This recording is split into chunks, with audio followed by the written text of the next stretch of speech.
Hi, it's Mr. Owen. Your children aren't here, but I am. We've had some requests for bread work. How do I make bread at home? Your Montessori child has not been bringing home bread. So I'm going to walk you through how to do bread work at home. We'll bake some bread and then you'll know. So I'm going to begin by washing my hands, just like we always tell your children to do before they prepare any food, and I'll see you at the breadboard. All right, so here we are back at the breadboard. While I was at the sink, I got 1 cup of warm water. Water is as warm as it can be coming out of your tap, but you don't need to boil it or anything like that. That's going to be our first ingredient into the bowl. The next ingredient in Montessori bread is active dry yeast. I have 1 tablespoon. I'm going to pour it into the warm water and use a wooden spoon to mix it up just for a second. The warm water activates the yeast. We call it blooming, and so it blooms the yeast.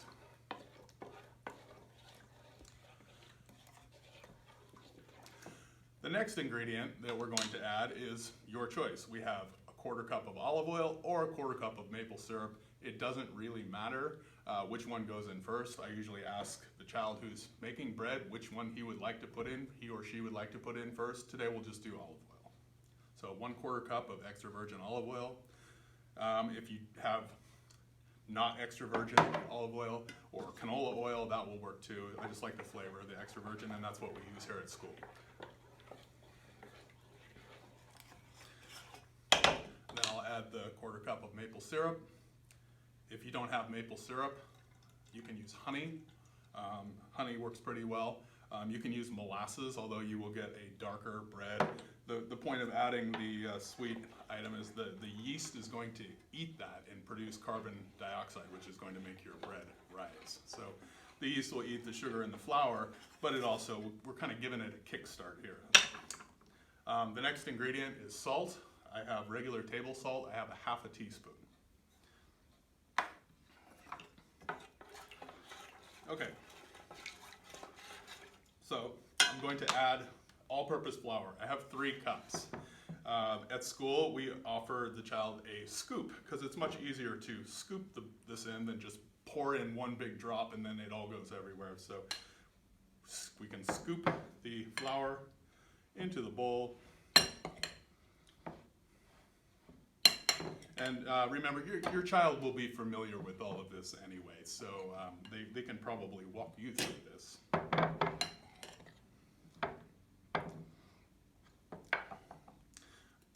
last I'm just going to pour in.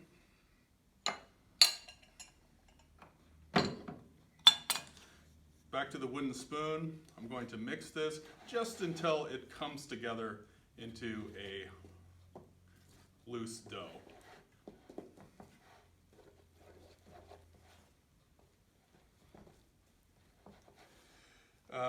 Basically, your measurements are not going to be perfect. Some days are more humid than others, so you may need to add a slight more flour or slight more water. But this recipe is pretty good. You don't want it to be tacky, but you don't want it to be dry. So basically, we have this, and now is the part where you get your hands in it. So I'm going to press into a ball and we'll check to see that we have the right consistency.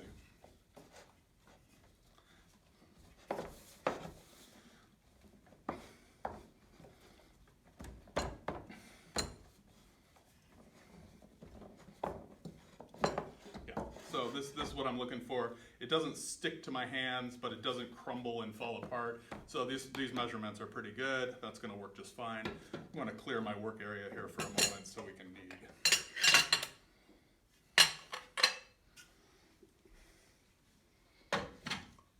All right. You can lightly flour your work surface so it doesn't stick.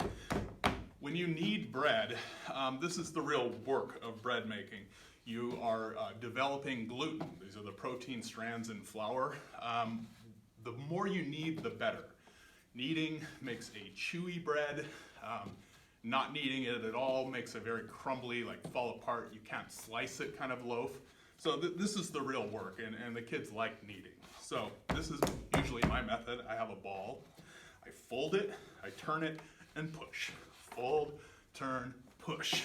Fold, fold, turn, push. Fold, turn, push. And we're just going to keep doing this, and it's going to develop the gluten into a nice chewy loaf of bread. So I'm going to keep doing that for, I don't know, 2 or 3 minutes, and we'll come back after I'm done kneading the bread. Okay, so we're about done kneading. It's been about 3 minutes, I'm guessing. You could knead more.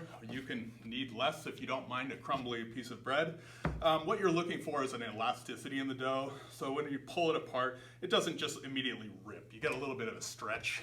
That'll be a good enough for us. I have a loaf pan here, and I'm gonna put a little spray release. This is a 100% pure avocado oil spray that I believe came from Costco. Works just fine. Normal spray release is fine too. You don't need very much, just stick it. So I'm gonna take our loaf of Montessori bread here.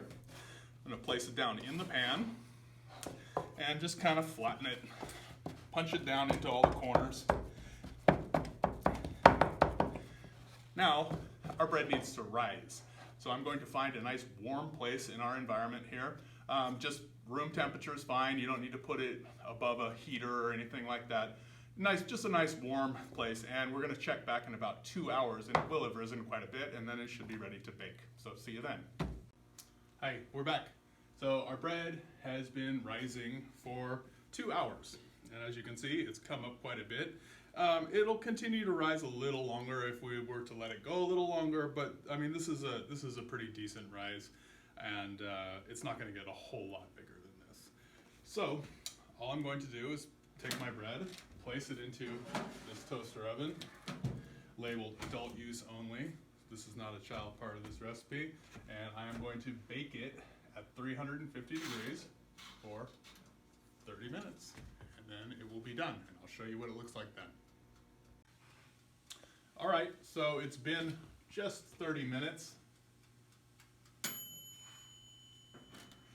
Let's see how our bread turned out. I want to remind everyone this is very hot, so you're going to want to use a towel or an oven mitt. That's a pretty good looking loaf of bread. As you see, it rose. So that's the point. So I'm going to take a fork, which I have right here, and gently lift it out of the pan.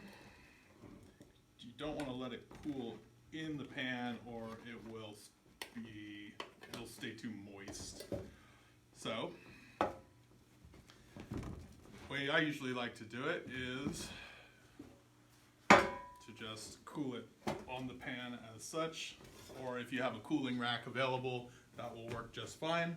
And then make sure while it's cooling to keep it out of the reach of your children, because it is hot. And when it's completely cool, slice it or toast it or do whatever you like. I also wanted to mention that this same recipe, if you divide it into smaller pieces and make little balls, you can make dinner rolls. It's a pretty versatile recipe. So I hope you try it out, and I hope you enjoy it. Thanks. Stay healthy, everyone.